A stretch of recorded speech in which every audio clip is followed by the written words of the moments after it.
وقالوا قلوبنا في أكنة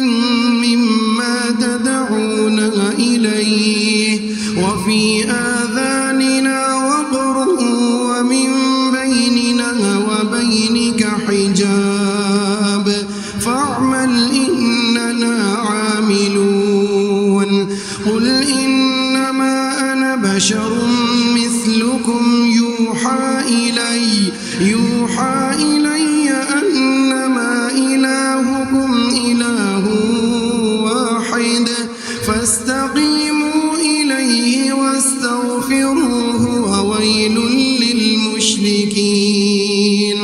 الذين لا يؤتون الزكاة وهم بالآخرة هم كافرون